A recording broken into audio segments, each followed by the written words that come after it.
యోబు గ్రంథం 1వ అధ్యాయం 1-2 వచనాలు. ఊజు దేశమునందు యోబు అను ఒక మనుష్యుడుండెను. అతడు యథార్థవర్తనుడును న్యాయవంతుడునై దేవుని యందు భయభక్తులు కలిగి చెడుతనమును విసర్జించిన వాడు.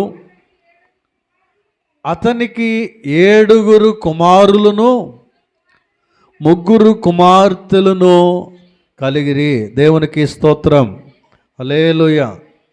ఈ 2 వచనాలని ఈరోజు నేను వివరించడానికి ఇష్టపడతా ఉన్నాను. వీటిలో నుండి ధ్యానిస్తూ ఉన్నప్పుడు, వివరిస్తూ ఉన్నప్పుడు మనలో కూడా అటువంటి స్వభావాలు, లక్షణాలు కలిగి ఉండడానికి మనం కూడా ప్రయత్నించే నిర్ణయం తీసుకోవాలని దైవజనుడిగా జ్ఞాపకం చేస్తూ ఉన్నాను. ఈ 1వ వచనంలో ఆయన గురించి రాస్తున్నటువంటి స్వభావం, యోబు యొక్క స్వభావం, యోబు యొక్క లక్షణం ఏమని చెప్తున్నాడంటే అతడు యథార్థవంతుడు. దేవునికి స్తోత్రం. యథార్థవంతుడు అంటే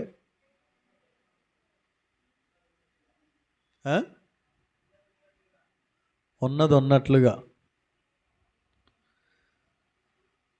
అవినీతి చేయనటువంటి వాడు, అవినీతికి పాల్పడినటువంటి వాడు, పాపము చేయనటువంటి వాడు యథార్థవంతుడు అని యోబును గురించి దేవుడు బైబిల్ గ్రంథంలో వ్రాయిస్తూ ఉన్నాడు. ప్రియ దేవుని బిడ్డలారా, ఈ యథార్థత అనేటువంటి స్వభావము కేవలం యోబుకు మాత్రమే కాదు, కానీ దేవుని బిడ్డలమైన మనందరికీ కూడా చాలా చాలా అవసరం.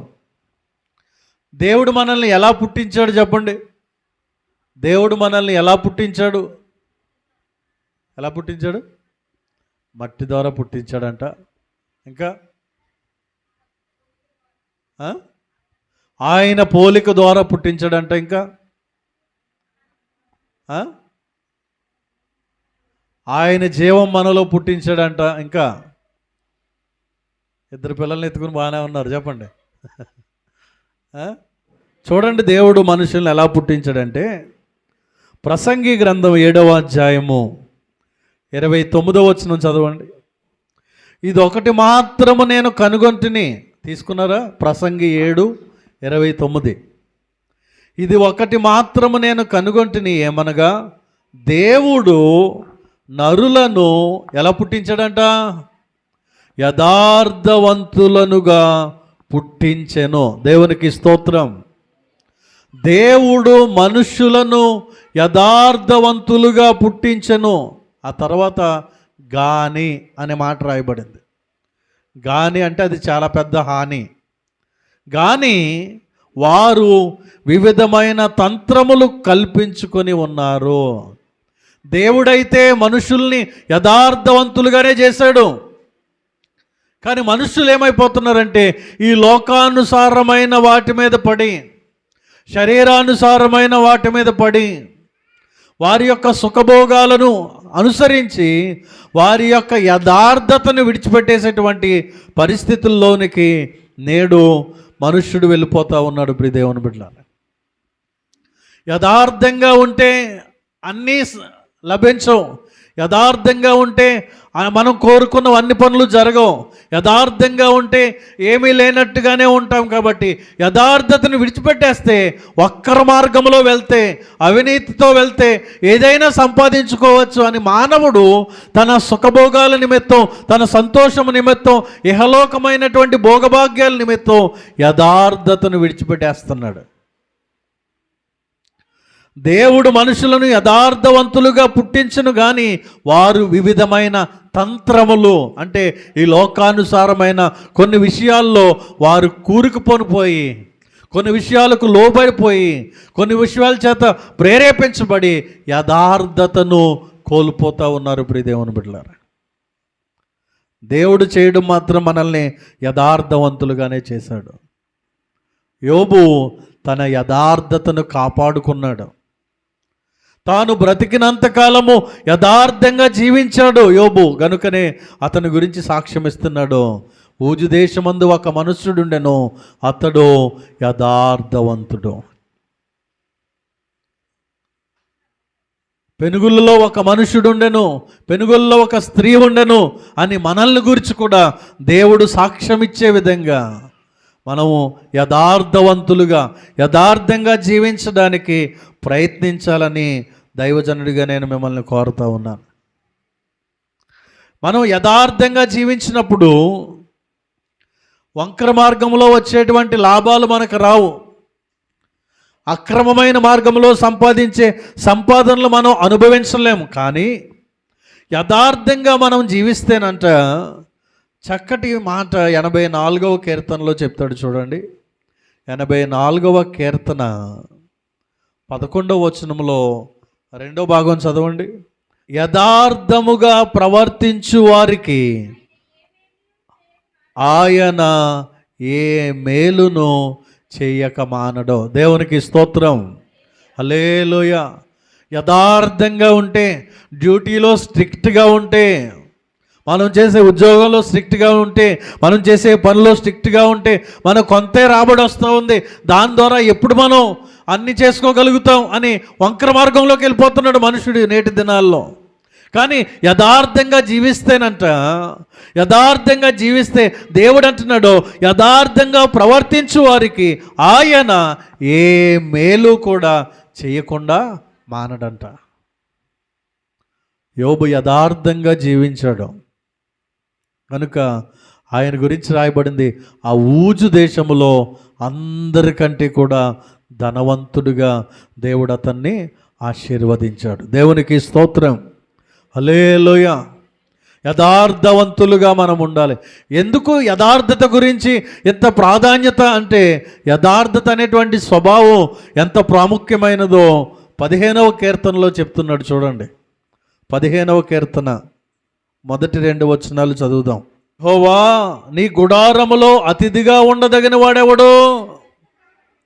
నీ పరిశుద్ధ పర్వతము మీద నివసింపదగిన వాడెవడు? 2 ప్రశ్నలు. అయ్యా, నీ గుడారములో అతిథిగా ఉండదగిన వాడెవడు? నీ పరిశుద్ధ పర్వతం మీద నివసింపదగిన వాడెవడు అంటే దాని జవాబు 2వ వచనంలో చెప్తున్నాడు. యథార్థమైన ప్రవర్తన కలిగి నీతిని అనుసరించుచు హృదయపూర్వకముగా నిజము పలుకువాడే. దేవునికి స్తోత్రం, హల్లెలూయా. యథార్థంగా ప్రవర్తించేవారు పరలోక రాజ్యానికి వెళ్తారు. యథార్థంగా ప్రవర్తించేవారు దేవుని సన్నిధిలో అతిథులుగా కూర్చుంటారు. పరలోక ప్రవేశం మనం చెయ్యాలి అంటే యథార్థమైన జీవితం మనం కలిగి ఉండాలి. నీ గుడారంలో అతిగా ఉండదగిన వాడెవడు? నీ పరిశుద్ధ పర్వతం మీద నివసింపదగిన వాడెవడు అంటే యథార్థమైన ప్రవర్తన కలిగి నీతిని అనుసరించుచు హృదయపూర్వకముగా నిజం పలికేవాడే. ఈ యథార్థవంతుడు ఏం చేయడో చూడండి.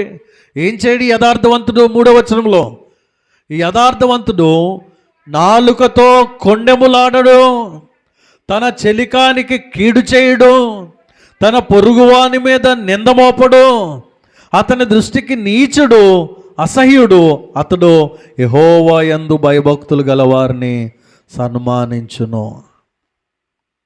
యథార్థవంతుని యొక్క లక్షణాలు అక్కడ రాస్తున్నాడు. అతడు ప్రమాణము చేయగా నష్టం కలిగిన మాట తప్పుడు, తన ద్రవ్యం వడ్డీకియడు, నిరపరాధిని చెరుపుటకై లంచము పుచ్చుకొనడు అని దేవుని వాక్యం చెప్తుంది. యథార్థవంతులు ఏం చేయరు వాళ్ళు అంటే నాలుకతో కొండెములాడరు, తన చెలికానికి కీడు చేయరు, పొరుగువాని మీద నిందమోపరు. ఇంకా ఏదైనా వాగ్దానం చేస్తే, ఏదైనా ప్రమాణం చేస్తే నష్టం కలిగినా కూడా ఆ వాగ్దానాన్ని నెరవేర్చుతారు. తన ధనాన్ని వడ్డీకి ఇయ్యరు. ఒక వ్యక్తిని చెరపడానికి లంచము పుచ్చుకొనడు. ఈ లక్షణాలన్నీ కలిపితే యథార్థవంతుడు. దేవునికి స్తోత్రం, హల్లెలూయా. ఇట్టి యథార్థత మనం కలిగి ఉంటే దేవుడు మనల్ని పరలోక రాజ్యంలో ఒక ఉన్నతమైన స్థితిలో ఒక గెస్ట్గా ఆయన యొక్క ఆ పరిశుద్ధ పర్వతం మీద అతిథిగా ఉండేటువంటి గొప్ప భాగ్యాన్ని దేవుడు మనకిస్తాడంటే ప్రియ దేవుని బిడ్డలారా. యోబు యథార్థవంతుడు. ఒక వ్యక్తిని బైబిల్ గ్రంథంలో దేవుడు అన్నాడు, బాబు నీ టైం అయిపోయింది, ఇంకో 2 రోజుల్లో నీ టైం అయిపోయింది, నీ ఇల్లు చక్కబెట్టుకో, మీ ఇంట్లో వాళ్ళందరికీ చెప్పుకో, ఎవరెవరిని చూడాలనుకుంటున్నావు వాళ్ళందరిని చూడు, 2 రోజుల్లో బకెట్ తనేస్తున్నావు నువ్వు అని చెప్పాడు. ఎవరికి? హిజ్కియా రాజుకి. దేవునికి స్తోత్రం, హల్లెలూయా. యెషయా గ్రంథంలో చూడండి, యెషయా గ్రంథం 38వ అధ్యాయం 2-3 వచనాలు. యోబు యథార్థవంతుడని చదివాము. ఇక్కడ హిజ్కియా రాజుకి యెషయా ప్రవక్త ద్వారా దేవుడు వర్తమానాన్ని పంపించాడు. ఇదిగో హిజ్కియా, నీవు త్వరగా నీ ఇల్లు చక్కబెట్టుకో, నువ్వు మరణం అవుతున్నావు, చచ్చిపోతున్నావు అని వర్తమానాన్ని పంపించాడు. పంపించి ఆ మాట యెషయా వెళ్ళి హిజ్కియాకి చెప్పేసి ఆయన బయలుదేరి వెళ్ళిపోతున్నాడు. ఆ మాట వినగానే ఎవరికైనా ఇంకో 10 రోజుల్లో నేను చచ్చిపోతాను, ఒక 1 నెల రోజుల్లో నేను చచ్చిపోతాను అనుకోండి, ముందే దేవుడు చెప్పేస్తే ఏమనుకుంటాం? మన బంధువులందరినీ పిలుస్తాం, మనకేం తినాలనిపిస్తుందో అవి తినేస్తాం, ఏం చూడాలనిపిస్తుందో అవన్నీ చూసేస్తాం. ఎందుకంటే మన డెత్ డేట్ ముందే తెలిసిపోయింది మనకి. కాబట్టి ఎవరెవరికి ఆస్తులు రాయాలో, అంతస్తులు రాయాలో, ఏది ఎక్కడ పెట్టామో, పాస్వర్డ్లు ఏంటో అన్నీ కూడా చెప్పేస్తాం మనం, ఎందుకంటే ముందే తెలిసిపోయింది. కాబట్టి నువ్వు చనిపోతున్నావు అని చెప్పగానే ఇతడు అయితే బాబోయ్ నా భార్య ఎక్కడుంది, నా పిల్లలు ఎక్కడున్నారని హిజ్కియా రాజు కంగారు పడలేదు. వెంటనే ఇతడు ఒక మూలకెళ్ళిపోయాడు, రూములో ఒక మూలకెళ్ళిపోయి ఆ గోడ దగ్గర మోకరించి ప్రార్థన చేస్తున్నాడు, కన్నీళ్ళు విడుస్తూ ప్రార్థన చేస్తున్నాడు. ఆ ప్రార్థనలో ఉన్నటువంటి దమ్ము, ఆ ప్రార్థనలో ఉన్నటువంటి గట్స్ క్రైస్తవులముగా నీవు నేను కలిగి ఉండాలి. ఎంత గట్స్తో ప్రార్థన చేస్తున్నాడు చూడండి. దేవుణ్ణి అడుగుతూ ఉన్నాడు. దేవుడు అన్నాడు, నువ్వు చచ్చిపోతున్నావు, రెడీగా ఉండు అంటే హిజ్కియా ప్రార్థన చేస్తున్నాడు చూడండి. ఏమనంటే, యెహోవా యథార్థ హృదయుడనై సత్యముతో నీ సన్నిధిని నేను ఎట్లు నడుచుకుంటున్నాను, నీ దృష్టికి అనుకూలంగా సమస్తమును నేను ఎట్లు జరిగించుతునో ఒకసారి జ్ఞాపకం చేసుకో. ఎందుకు నన్ను తొందరగా చచ్చిపోమంటున్నావు? ఎందుకు నన్ను వచ్చేయమంటున్నావు? నేను అన్యాయంగా బ్రతుకుతున్నానా? ఎవరినైనా నాశనం చేసేస్తున్నానా? ఎవరికైనా ఇబ్బంది పెడతా ఉన్నానా?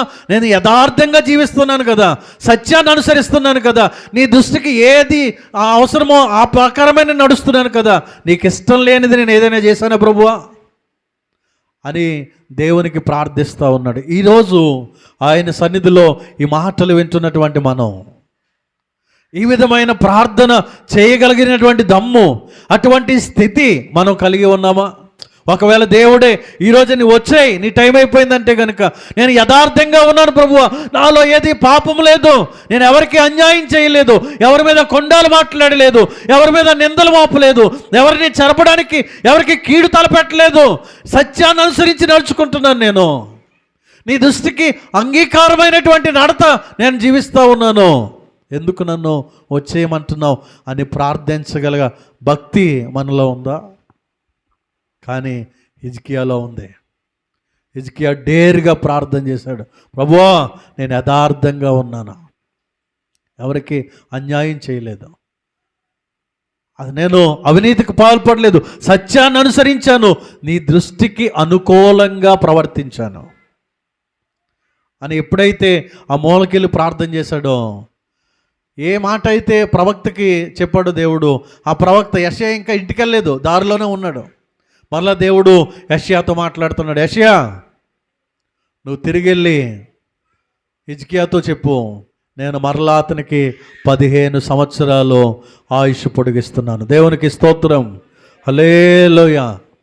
హిజ్కియా యొక్క యథార్థత అతనికి 15 సంవత్సరాల ఆయుష్ను పొడిగింపజేసే విధంగా అతనికి దీవెన కలిగింది. ప్రియ దేవుని బిడ్డలారా, మన క్రైస్తవ విశ్వాస జీవితంలో మనము యథార్థత కలిగి ఉండాలి అని దేవుని వాక్యం మనకి తెలియజేస్తూ ఉంది. 2వ లక్షణం మనం చూస్తే, 2వ స్వభావం, అతడు యథార్థవంతుడును న్యాయవంతుడునై ఉన్నాడు. న్యాయవంతుడు అంటే న్యాయాన్ని అనుసరించి నడుచుకునేవాడు, ఎవరికి అన్యాయం చేసేవాడు కాదు యోబు గారు. ఈ రోజున నీవు నేను కూడా మన యొక్క క్రైస్తవ భక్తి జీవితంలో న్యాయాన్ని అనుసరించి నడుచుకోవాలి, ఎవరికి అన్యాయం చేయకూడదు.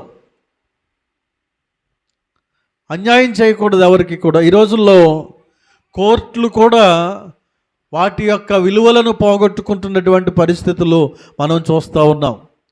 రాజకీయ పలుకుబడిని బట్టి, ధన పలుకుబడిని బట్టి న్యాయం కూడా అన్యాయమైన తీర్పులతో నాశనమైపోతున్నటువంటి అక్రమమైన దినాలలో, భయంకరమైన చెడ్డ దినాల్లో మనం జీవిస్తూ ఉన్నాం. అతనికి డబ్బు ఉంటే చాలు, అతనికి అధికారం ఉంటే చాలు, అతనికి పలుకుబడి ఉంటే చాలు, న్యాయాన్ని అన్యాయంగాను, అన్యాయాన్ని న్యాయంగాను కూడా మార్చగలిగినటువంటి పరిస్థితుల్లోనికి నేడు సమాజం వెళ్ళిపోయింది ప్రియ దేవుని బిడ్డలారా. అయితే ఇక ఏమంది ఉన్నటువంటి మనుష్యులను మభ్యపెట్టవచ్చు, ఇక్కడ ఉన్నటువంటి సమాజాన్ని మోసం చేయొచ్చు, చట్టాలను మోసం చేయొచ్చు, చివరికి జడ్జిమెంట్ ఇచ్చేటువంటి ఆ జడ్జిలను కూడా మోసం చేయొచ్చు, కానీ దేవుడిని మోసం చేయలేం. దేవుడు మానవుల్ని అడుగుతున్నటువంటి ఒక కోరిక, మానవుల్ని అడుగుతున్నటువంటి ఒక లక్షణం ఏంటంటే న్యాయంగా నడుచుకోండి. మీకా గ్రంథం 6వ అధ్యాయం 8వ వచనం, మనుషుడా ఏది ఉత్తమమో నీకు తెలియజేయబడి ఉన్నది, న్యాయముగా నడుచుకొనుటయు, కనికరమును ప్రేమించుటయు, దేన మనస్సు కలిగి నీ దేవుని ఎదుట ప్రవర్తించుటయు, ఇంతే కదా యెహోవా నిన్ను అడుగుచున్నాడు. దేవునికి స్తోత్రం. మనుష్యుణ్ణి దేవుడు అడుగుతూ ఉన్నాడంట. ఏమడుగుతా ఉన్నాడు అంటే న్యాయంగా నడుచుకో, కనికరాన్ని ప్రేమించు, నీ దేవుడైన యెహోవా ఎదుట దేన మనస్సు కలిగి ప్రవర్తించు, ఇంతే కదా దేవుడు నిన్ను అడుగుతున్నాడు. దేవుడు మనల్ని అడుగుతున్నటువంటి ఉత్తమమైన లక్షణం ఏంటంటే న్యాయముగా నడుచుకోవాలి. యోబు న్యాయాన్ని అనుసరించి నడుచుకున్నటువంటి భక్తిపరుడుగా మనకి కనబడుతూ ఉన్నాడు ప్రియ దేవుని బిడ్డలారా. మనము కూడా దేవుడు అడుగుతున్నటువంటి ఈ స్వభావం, ఈ లక్షణం మనలో అన్వయించుకొని ఈ విధంగా మనము న్యాయాన్ని అనుసరించి నడుచుకునే వారముగా ఉండాలి. 3వ లక్షణం, 3వ మాట, యథార్థవంతుడు, న్యాయవంతుడు, ఆ తర్వాత చెడుతనాన్ని విసర్జించినవాడు. దేవునికి స్తోత్రం, హల్లెలూయా. యోబులో ఉన్నటువంటి 3వ లక్షణం ఏంటంటే చెడుతనాన్ని విసర్జించినవాడు. ఒక నిజమైన భక్తుల్లో ఉండవలసినటువంటి 3వ ప్రాముఖ్యమైన లక్షణం చెడుతనాన్ని అసహ్యించుకోవడం. నిజమైన భక్తి లేకపోతే దేవుని యందు భయభక్తులు కలిగి ఉండడం అంటే ఏంటి చెప్పండి? దేవుని యందు భయభక్తులు కలిగి ఉండడం అంటే నేను దేవుని యందు భయభక్తులు కలిగి ఉన్నాను అని చెప్పడానికి ఒక లక్షణం మనలో ఉండాలి, ఒక క్రియ మనలో జరగాలి. ఏంటి చెప్పండి?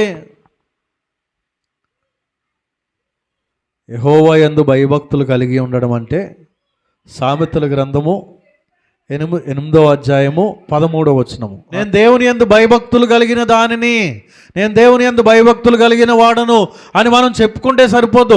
మనలో ఏముండాలంటే చెడుతనాన్ని అసహించుకునేటువంటి లక్షణం ఉండాలి, చెడుతనాన్ని విసర్జించేటువంటి లక్షణం ఉండాలి. మనం దేవుని యందు భయభక్తులు గలవారు అని చెప్పుకుంటూ మనలో చెడు ఆలోచనలు ఉండకూడదు, చెడు చూపులు ఉండకూడదు, చెడ్డ తలంపులు ఉండకూడదు, చెడ్డ ప్రవర్తన ఉండడానికి వీల్లేదు. ఆ చెడు అనేటువంటిది మనలో ఉంటే మనలో దేవుని ఎడల భయభక్తులు లేనట్టే. యెహోవా యందు భయభక్తులు కలిగి ఉండడం అంటే చెడుతనాన్ని అసహించుకోవడమే. ఇదే సామెతల్లో 16వ అధ్యాయం 6వ వచనం చూడండి, యెహోవా యందు భయభక్తులు కలిగి ఉండుట వలన మనుష్యులు చెడుతనము నుండి తొలగిపోవుదురు. హల్లెలూయా. దేవుని యందు భయభక్తులు కలిగిన వాడను మనం చెప్పుకోవడం కాదు, ఆ భయభక్తులు మనలో ఉంటే చెడు ఎక్కడుంటే అక్కడి నుండి మనం దూరంగా వెళ్ళిపోవాలి. చెడు మనలో నుండి తీసివేసుకోవాలి, ఆ చెడ్డ లక్షణాలు మనలో నుండి తీసివేసుకోవాలి, చెడుతనాన్ని మనం అసహించుకోవాలి, విసర్జించాలి అని దేవుని వాక్యము తెలియచేస్తూ ఉంది ప్రియ దేవుని బిడ్డలారా. ఇంకా స్పష్టంగా దేవుని యందు భయభక్తులు కలిగిన వారమైనటువంటి మనలో ఆ చెడుతనాన్ని గురించి క్లియర్గా చెప్తున్నటువంటి వచనం యాకోబు రాసిన పత్రిక 1వ అధ్యాయం ఆఖరి వచనం, తండ్రి అయిన దేవుని ఎదుట పవిత్రమును నిష్కలంకమునైన భక్తి ఏదనగా దిక్కులేని పిల్లలను వెదవరాండ్రను వారి ఇబ్బందుల్లో పరామర్శించుటయో ఇహలోక మాలిన్యము తనకంటకుండా తన్ను తాను కాపాడుకొనుటయే. దేవునికి స్తోత్రం. అతడు చెడుతనాన్ని అసహించుకున్నాడు కాబట్టి దేవుని యందు భయభక్తులు కలిగిన వాడిగా యోబు మనకి కనబడతా ఉన్నాడు. ఈరోజు దేవుని యందు భయభక్తులు కలిగిన వాడిగా దానిగా మనం ఉంటున్నాం. మనం చెడుతనాన్ని అసహించుకుంటున్నామా? ఇహలోక మాలిన్యం మనకంటకుండా మనల్ని మనం కాపాడుకుంటున్నామా? జాగ్రత్తగా ఆలోచన చేయాలి. ఈ లోకమంతా కూడా పాపంతో నిండిపోయింది. ఈ లోకమంతా వ్యసనాలతో నిండిపోయింది. ఈ లోకమంతా మాలిన్యంతో నిండిపోయింది. ఈ లోకములో జీవిస్తున్న నీవు నేను కూడా ఇహలోక మాలిన్యం మనకు అంటకుండా, ఈ లోకంలో ఉన్న పాపం మనకు అంటకుండా చాలా జాగ్రత్తగా జీవించాలి. ఎలా పడితే అలా జీవించడానికి కుదరదు. దేవుని బిడ్డలుగా నీవు నేను కూడా మన భక్తి జీవితంలో ఈ లోకంలో జీవిస్తూ ఉన్నప్పుడు ఇహలోక మాలిన్యము మనకు అంటుకోకుండా జాగ్రత్తగా కాపాడుకోవాలి. యోబు దేవుని యందు భయభక్తులు కలిగిన వాడు అని చెప్పడానికి ఆయనలో ఉన్నటువంటి లక్షణాలు మనం చూస్తున్నాం. అతడు యథార్థవంతుడు, న్యాయవంతుడు, చెడుతనాన్ని అసహించుకున్నవాడు, చెడుతనాన్ని విసర్జించినవాడు. చివరిగా ఇంకొక లక్షణం ఆయనలో నుండి నేను చూపిస్తాను. ప్రియ దేవుని బిడ్డలారా, దేవుని యందు భయభక్తులు గల వారమైనటువంటి మనలో ఉండవలసినటువంటి లక్షణం, యోబులో ఉన్నటువంటి లక్షణం.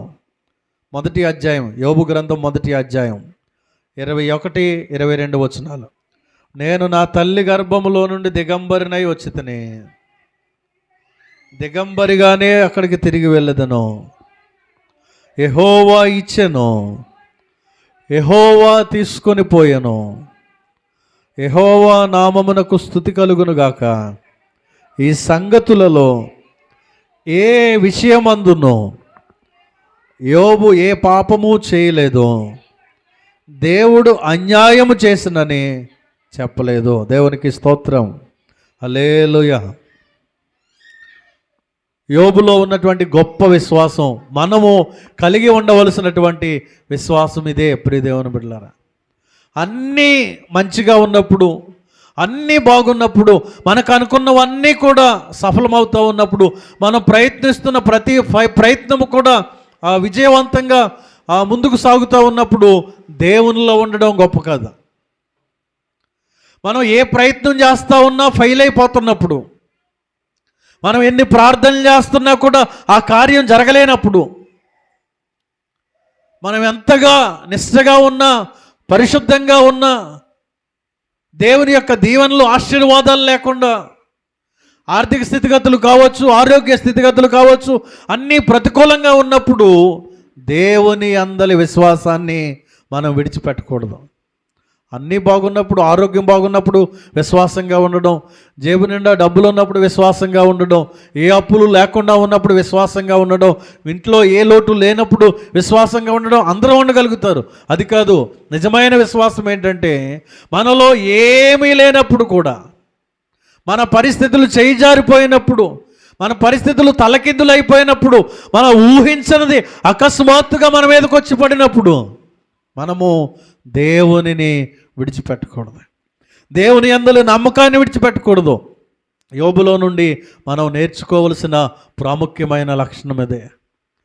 ఊజు దేశం అంతటిలో కూడా ధనవంతుడు, అతని దగ్గర ఉన్నటువంటి పశుపక్షాదులు కొన్ని వేలున్నాయి, అతని దగ్గర పనిచేసేవారు కొన్ని వేల మంది పనివారు ఉన్నారు. అంత ఆస్తి అంతస్తు కలిగినటువంటి వాడు. అదేవిధంగా న్యాయవంతుడు, యథార్థవంతుడు కాబట్టి అనేక మంది గొడవలు జరిగినప్పుడు ఆ చుట్టుపక్కల గ్రామాల్లో ఏ పంచాయతీ అయినా కూడా తీర్పు తీర్చడానికి యోబు గారిని ఆహ్వానించేవారు. అంత పేరు ప్రఖ్యాతులు కలిగిన వాడు. ఒక్క రోజులో 13వ వచనం నుండి 20వ వచనం వరకు, ఈ మొదటి అధ్యాయంలో 13వ వచనం నుండి 20వ వచనం వరకు చూస్తే ప్రతి వచనంలోనూ ఒక విషాదమైన సంఘటన జరుగుతుంది. అక్కడ నేను ఒక్కడనే తప్పించుకొని వచ్చాను, నేను ఒక్కడినే తప్పించుకుని వచ్చానని పని వాళ్ళు ఒక్కొక్కటి తప్పించుకుని వస్తున్నారు. మిగతా వాళ్ళందరూ చచ్చిపోతున్నారు. ఆ గొర్రెలు చచ్చిపోతున్నాయి, ఆ ఒంటెలు చచ్చిపోతున్నాయి, ఆ గాడిదలు చచ్చిపోతున్నాయి. అతను కొన్నదంతా నాశనం అయిపోతుంది. ఒక్కరు మాత్రమే తప్పించుకుని వచ్చి, అయ్యా ఈ ప్రమాదం జరిగింది, నీ కొన్నదంతా పోయింది. ఈ ప్రమాదం జరిగింది, నీ కొన్న ఒంట్లన్నీ పోయినాయి. ఈ ప్రమాదం జరిగింది, గాడిదలు పోయినాయి. నీ ప్రమాదం జరిగింది, నీ పిల్లలు స్లాబ్ కూలిపోయి అందరూ చచ్చిపోయారు. ఒకే రోజున అన్ని వైపుల నుండి, నలువైపుల నుండి కూడా యోబు గారికి షాకులు తలుగుతూ ఉన్నాయి. ఆస్తి అంతస్తు ఆ షాకుల నుండి తేరుకునేటువంటి పరిస్థితులకి, పోన్లే గొర్రెలు పోయినాయా, గాడిదలు పోయినాయా, ఒంటెలు పోయినాయా, పనివారందరూ చనిపోయారా, నా ఆస్తి అంతా పోయిందా, పోన్లే అనుకుంటున్నప్పుడు నీ పిల్లలు కూడా చనిపోయారు. 7 కుమారులు, 3 కుమార్తెలు, 10 మంది కూడా స్లాబ్ కూలిపోయి చచ్చిపోయారు. 10 మందిలో 7 చనిపోయారు, 3 బ్రతికారంటే ఉన్నారులే కొంతమంది అనుకోవచ్చు. పోనీ 9 మంది చనిపోయారు, ఒక్కరున్నారన్నా పోనీ తట్టుకోవచ్చు. 10 మంది చచ్చిపోయారు. 10 మంది చచ్చిపోయారు. అయ్యో నా బిడ్డలు చనిపోయారా అనుకునే లోపుగా శరీరం అంతా కూడా భయంకరమైన వ్యాధితో మొత్తబడింది. అన్నీ పోయినాయి. చివరికి తన యొక్క శరీరంలో కూడా భయంకరమైన వ్యాధితో అపవాది యోబును మొత్తాడు. ఈ పరిస్థితి వచ్చినప్పుడు మనమైతే, నీవైతే ఆ స్థితిలో ఉన్నప్పుడు, నీవైతే ఆ పరిస్థితిలో ఉన్నప్పుడు, నీకు అటువంటి తీవ్రమైనటువంటి పరిస్థితులు ఎదురైనప్పుడు నువ్వు ఎలా స్పందిస్తావు, నువ్వు ఎలా ప్రవర్తిస్తావు, అది చాలా ప్రాముఖ్యమైనది.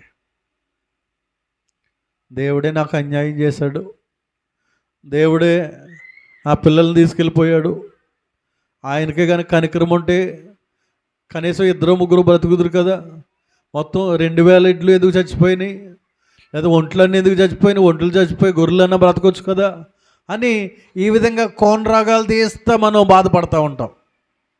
కానీ యోబు యెహోవా ఇచ్చెను, యెహోవా తీసుకొనెను. హల్లెలూయా. యోబు యొక్క నమ్మకం ఈరోజు మనం కలిగి ఉండాలి.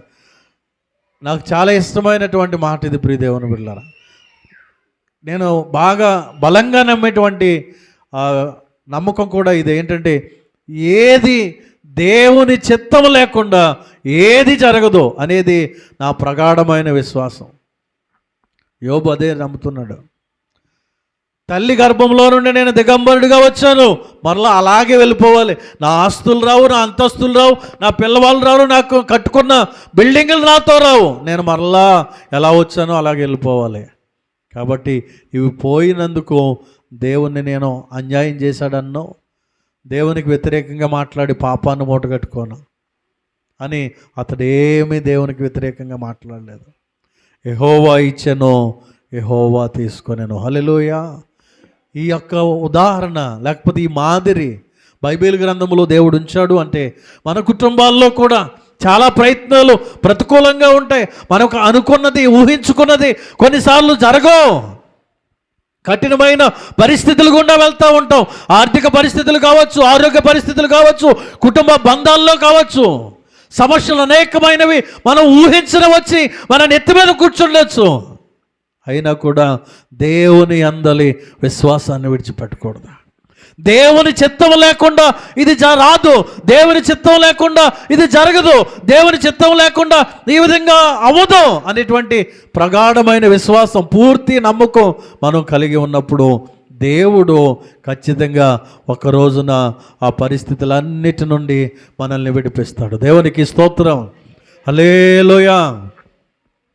1వ అధ్యాయంలో ఇది జరిగింది. 42వ అధ్యాయంలోకి వచ్చేసరికి ఏదైతే కోల్పోయినవన్నీ మరలా 2 రెట్లు దేవుడు తిరిగి యోబు గారికి అనుగ్రహించాడు. హల్లెలూయా, హల్లెలూయా. అలా తిరిగి పొందుకోవడానికి గల కారణం ఏంటంటే దేవుని అందలి పరిపూర్ణమైన విశ్వాసం. ప్రియ దేవుని బిడ్డ, నువ్వు అనుకున్న ప్రయత్నాలు, నువ్వు అనుకున్న ఆశలు, నువ్వు అనుకున్న కోరికలు ఇంకా నెరవేర్చబడట్లేదు, ఆలస్యం అవుతూ ఉంది. నువ్వు ఎన్ని ప్రయత్నాలు చేసినా మోడుబారిపోయినట్టుగా, ఎండిపోయినట్టుగా ఆ ప్రయత్నాలు ఏమైపోతున్నాయి అన్నట్టుగా అనిపించవచ్చు, కానీ దేవుని అందలి నమ్మకాన్ని విడిచిపెట్టొద్దు, దేవుని అందలి విశ్వాసాన్ని విడిచిపెట్టొద్దు. పరిపూర్ణమైన నమ్మకం, విశ్వాసం కలిగి అదే నమ్మకంతో దేవుని మీద ఆధారపడు.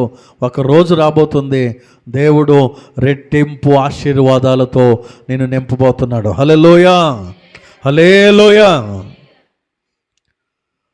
దేవుని యందు భయభక్తులు కలిగిన గొప్ప మాదిరికరమైన భక్తుడు యోబు అని చెప్పడానికి 4 లక్షణాలు చెప్పాను. 1, యథార్థవంతుడు, న్యాయవంతుడు, చెడుతనాన్ని అసహించుకున్నవాడు, పరిపూర్ణమైన విశ్వాసం కలిగిన వాడు. చివరిగా 5వ మాట, 2వ వచనంలోనికి వెళ్ళి 5వ మాటను చెప్పుకొని మనం ముగింపులోనికి వద్దాం. ప్రియదేవుని బిడ్డలారా, మాదిరికరమైన భక్తుడు అని చెప్పడానికి గల కారణం ఏంటంటే, ఇతడు పిల్లలు కలిగినటువంటి తండ్రి. ఆ తండ్రి చేసినటువంటి ఆ స్వభావం, ఆయన ఎలా ప్రవర్తించాడో ఆ స్వభావము మన కుటుంబాలలో తల్లిదండ్రులముగా మనం ప్రవర్తించాలి. 7 కుమారులు 3 కుమార్తెలు దేవుడు వారికి ఇచ్చారు. అతడు ఏం చేస్తున్నాడో 5వ వచనంలో చూడండి. 5వ వచనంలో, వారి వారి విందు దినములు పూర్తి కాగా యోబు తన కుమారులు పాపము చేసి తమ హృదయములలో దేవుని దూషించిరేమో అని వారిని పిలువనంపించి వారిని పవిత్రపరిచి అరుణోదయమును లేచి వారిలో ఒక్కొక్కని నిమిత్తము దహన బలి అర్పించుచూ వచ్చెను. యోబు నిత్యము అలాగూ చేయుచుండెను. హల్లెలూయా. మనందరం ప్రార్థన చేస్తాం, ప్రభువా నా బిడ్డలందరినీ దీవించు. ఒకటే ప్రార్థన, ఒకటే లైన్. దేవునికి స్తోత్రం.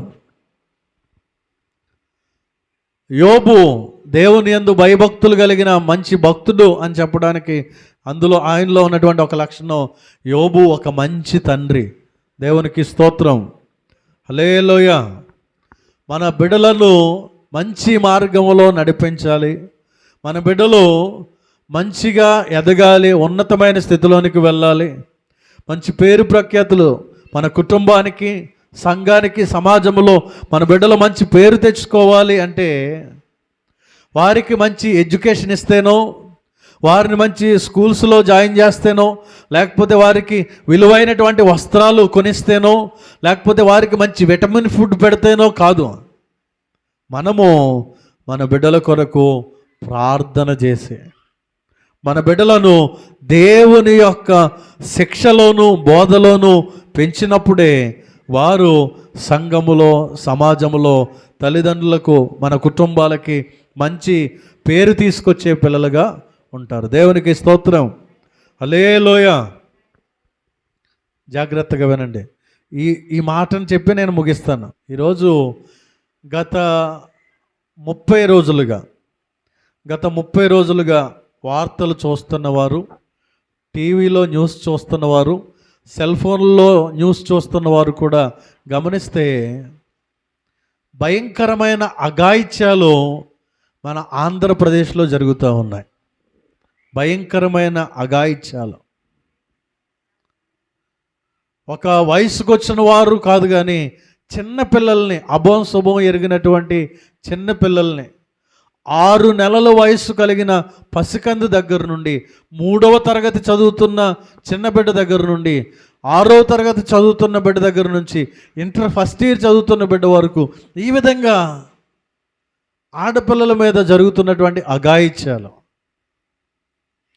వాటికి ఒక కారణం మీడియా, సోషల్ మీడియా ఒకటి, సెల్ ఫోన్ ఒకటైతే రెండవది తల్లిదండ్రుల యొక్క బాధ్యత. తల్లిదండ్రుల యొక్క బాధ్యతారాహిత్యం వారి పిల్లల యొక్క భవిష్యత్తు మీద ప్రభావం చూపిస్తూ ఉన్నది. ఎందుకు తల్లిదండ్రుల మీద అంత మాట అనేశారు అని మీరు అనొచ్చు. ఆ 3వ తరగతి అమ్మాయిని 6వ తరగతి 7వ తరగతి చదివే 3 అబ్బాయిలు తీసుకుని వెళ్ళి ఆ పిల్లని మానభంగం చేసి చంపేశారు. చంపేస్తే ఈ విషయాన్ని చంపేసిన సంగతి 6వ తరగతి అబ్బాయి వచ్చి వాళ్ళ నాన్నకి చెప్పాడు. వాళ్ళ నాన్న ఏం చేయాలి? కర్రతో 4 కొట్టి బుద్ధి చెప్పాలి వాడికి. తప్పైపోయిందమ్మా, నా పిల్లలు ఇలా చేశారని క్షమాపణ చెప్పాలి ఆ తల్లిదండ్రులకి, అమ్మాయి తల్లిదండ్రులకి. కానీ అలా చేయలేదు. ఆ తండ్రి ఏం చేశాడంటే అమ్మాయిని గడ్డిలో కట్టేసుకుని మోటార్ సైకిల్ వెనకాల పెట్టుకుని దూరంగా ఒక నది దగ్గరికి తీసుకుని వెళ్ళిపోయి ఆ పిల్ల నడుముకి తాడు కట్టి ఆ తాడుకి పెద్ద రాయి కట్టి ఆ నది మధ్యలో పడేసేసాడంట. ఈ రోజుకి కూడా ఆ శవం దొరకలేనటువంటి పరిస్థితుల్లో చూస్తున్నాం న్యూస్. ఇటువంటి భయంకరమైన దినాలు గుండా మనం వెళ్తున్నాం. పిల్లల్ని బయటికి పంపించాలంటే భయం, స్కూల్స్కి కాలేజెస్కి పంపించాలంటే భయం, ఎవరు ఏ విధంగా ప్రవర్తిస్తారో అనేటువంటి భయంతో మనం బ్రతికేటువంటి దినాల్లో, చెడ్డ దినాల్లో మనం ఉన్నాం. ప్రియదేవుని బిడ్డలారా, స్కూల్స్కి వెళ్ళి 9 గంటల నుండి 3:30 వరకు వాళ్ళతో మనం కూర్చోలేము. కాలేజెస్కి వెళ్ళి వారు ఎక్కుతున్న బస్సు ఎక్కి వారు దిగుతున్న బస్సు దిగి వారికి ఎక్కడికి వెళ్తున్నారో అవన్నీ మనం చూడలేము. కానీ మన బిడ్డల కొరకు మనం ప్రార్థన చేయాలి. మన ప్రార్థనే మన బిడ్డలను రక్షిస్తుంది. మన ప్రార్థనే మన బిడ్డలను సంరక్షిస్తుంది, మన బిడ్డలను భద్రపరుస్తుంది. ప్రియదేవుని బిడ్డలారా, మన బిడ్డల చుట్టూ కంచె వేయాలి అంటే ప్రార్థన చేయాలి. ఈ న్యూస్ చదువుతూ ఉన్నప్పుడు చాలా భయం వేస్తుంది పిల్లల్ని చూసేసరికి. వారి కోసం ప్రార్థించకుండా ఉండే మనసు మనం ఉండకూడదు. వారి కోసం కన్నీరు కార్చాలి, వారి కోసం కన్నీరు విడుస్తూ ప్రార్థన చేయాలి. ప్రభువా, నా బిడ్డల మీద నీ రక్తాన్ని ప్రోక్షిస్తున్నాను తండ్రి. వారు స్కూల్స్కి వెళ్తున్నారు, కాలేజెస్కి వెళ్తున్నారు, ఉద్యోగాలకు వెళ్తున్నారు. ప్రభువా, డ్యూటీస్కి వెళ్తున్నప్పుడు వస్తున్నప్పుడు వారికి మీరు తోడుగా ఉండండి ప్రభువా అని మనం ప్రార్థన చేసి దేవునికి వారిని అప్పగించాలి. ప్రతిదినము యోబు ఏదో ఒక్కరోజు చేయలేదు. అరుణోదయమున లేచి ఒక్కొక్కరి నిమిత్తం, ప్రతి ఒక్కరి నిమిత్తం, మీకున్న 2-3 పిల్లలైన వారి పేరు పెట్టి ప్రతి ఒక్కరి మీద దేవుని రక్తాన్ని ప్రోక్షిస్తూ వారి కొరకు ప్రార్థించాలి. ప్రభువా, నీ కాపుదల, సంరక్షణ, నీ భద్రత నా కుమార్తె చుట్టూ ఉంచు, నా కుమారుడి చుట్టూ ఉంచు ప్రభువా అని ప్రార్థించాలి. ఈ భయంకరమైన పాపలోకములోనికి వారిని పంపిస్తూ ఉన్నాం. వారి కొరకు మనం ప్రార్థన చేయాలి. యోబు నిత్యము అలాగు చేయుచుండెను. యోబు నిత్యము అలాగా అరుణోదయాన్ని లేచి ప్రార్థిస్తున్నాడు గనుక సాతాను వచ్చి దేవుని అడుగుతున్నాడు, అయ్యా యోబు గారి కుటుంబాన్ని శోధిద్దాం అనుకున్నాను, యోబు గారి కుటుంబాన్ని హింసిద్దాం అనుకున్నాను, యోబు గారి కుటుంబాన్ని పడగొడదాం అనుకున్నాను, కానీ వారి చుట్టూ కంచె వేసావు కదయ్యా, వారి చుట్టూ కంచె వేసావు కదా, వారి ఇంటి చుట్టూ కంచె వేసావు కదా అంటే ఏంటయ్యా కంచె అంటే ప్రార్థన. యోబు చేసిన ప్రార్థన. ఈరోజు ఈ మాటలు వింటున్న ప్రియ దేవుని సంగమా, మన కుటుంబాలలో బిడ్డల కొరకు ప్రార్థన కంచె మనం వేయాలి.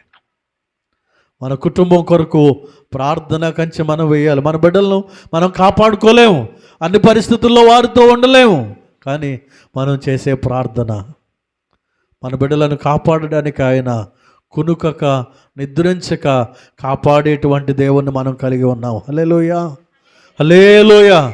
కనుక మన బిడ్డల కొరకు మనము ప్రార్థించాలి. దేవుని యందు భయభక్తులు కలిగిన వారిలో ఉండవలసినటువంటి లక్షణం బిడ్డల కొరకు ప్రార్థించే తల్లిదండ్రులుగా మనం ఉండాలి. యోబు తన బిడ్డల కొరకు ప్రార్థించేవాడు. మన బిడ్డలకి ప్రార్థన నేర్పించాలి. మన బిడ్డలకి దేవుని వాక్యాన్ని నేర్పించాలి. దేవుని యొక్క భయములోను భక్తిలోను మన పిల్లల్ని పెంచాలి. దేవుని బిడ్డలారా, కనుక నా మాటలు ముగింపులోకి తీసుకొస్తున్నాను. ఈరోజు దేవుడు యోబులో నుండి మనతో మాట్లాడుతూ ఉన్నాడు. యోబు దేవుని యందు భయభక్తులు కలిగినటువంటి గొప్ప భక్తుడు. మనం కూడా దేవుని యందు భయభక్తులు కలిగిన వారు మనం చెప్పుకుంటున్నాం. మనలో కూడా ఈ లక్షణాలు ఉండాలి. యథార్థత, న్యాయంగా నడుచుకోవడం, చెడుతనాన్ని అసహించుకోవడం, ఏ పరిస్థితులు వచ్చినా కూడా దేవుని యందలి విశ్వాసాన్ని విడిచిపెట్టకపోవడం, అదేవిధంగా మన పిల్లల కొరకు ప్రార్థించే తండ్రులుగా ఉండడం. గనుక ఈ మాటలు విన్న ప్రియ దేవుని సంగమా, మనందరం కూడా దేవుని యందు భయభక్తులు కలిగిన వారుగా జీవిద్దాం. యథార్థంగా జీవిద్దాం, న్యాయంగా జీవిద్దాం, చెడుతనాన్ని అసహించుకుందాం. ఎటువంటి పరిస్థితులు వచ్చినా కూడా దేవుని యందలి విశ్వాసంలో పరిపూర్ణంగా ఉందాం. ఎల్లప్పుడూ కూడా మన బిడ్డల కొరకు ప్రతిదినము ప్రార్థించేవారిగా ఉందాం. అట్టి కృప పరిశుద్ధాత్మ దేవుడు మనందరికీ అనుగ్రహించునుగాక.